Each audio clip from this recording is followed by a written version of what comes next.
Ako, etong si Sandro Marcos, nabisto na naman ng isang attorney. Ang sabi, yung bagong ombudsman daw ay tuta ng Malacanang. Totoo kaya?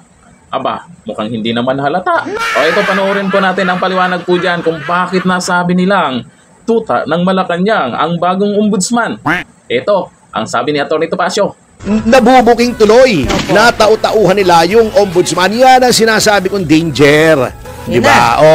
Ito ang storya ha. Basahin ko sa inyo verbatim.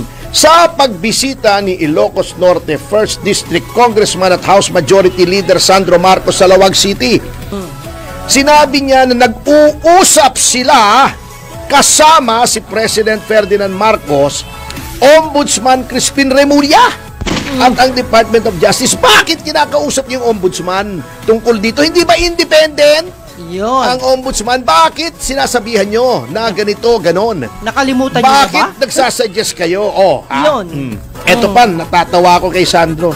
Sabi niya, hindi ko pinangpangunahan ng Pangulo pero pangako natin sa inyong lahat na nakita nating lahat na nagalit ang Pangulo sa kanyang sona, ikukulong talaga nating lahat ng mga taong nasa likod ng mga kabulastugan na ito at sana sa next few weeks.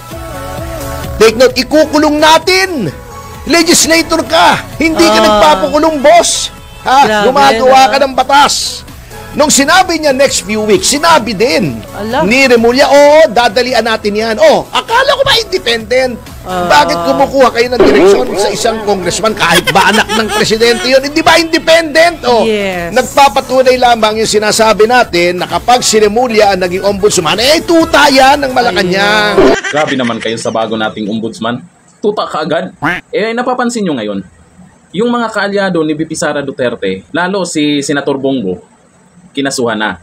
Si VP Sara Duterte ay mukhang sisilipin yung confidential fund, si Estrada o yung senador.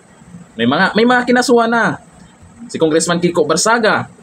Kumbaga yung mga pabor sa mga Duterte at lalo na si VP Sara Duterte ay mukhang may mga kaso. Pero yung mga anti-Duterte walang kaso pero nagkaroon ng trangkaso. May medical daw na nalalaman Aba, may sakit na ba? Oy, wag kayo kay Sandro Marcos Magiging pangulo yan. Magiging presidente pa yan. Marcos, nako po, may magtitiwala pa ba sa mga Marcos?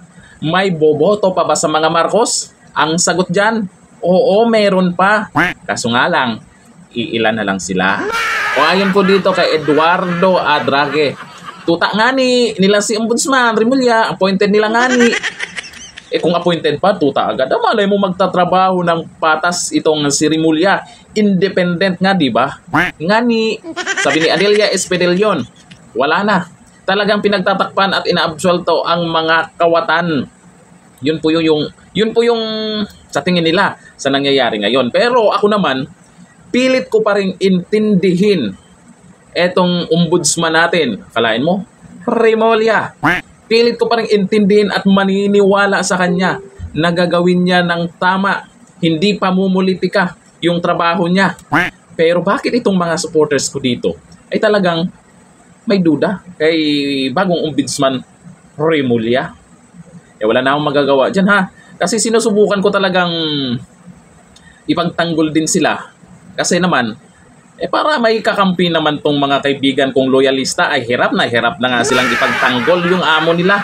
Baka naman mabait naman tayo kaya kailangan nating subukan na kampihan din sila pero mahirap talaga. Nararamdaman ko yan. Nahihirapan na rin sila. Pero wag kayong mag-alala. Hanggang 2028 pa. Kung aabutin Hanggang dito na lang. Thank you. Bye-bye.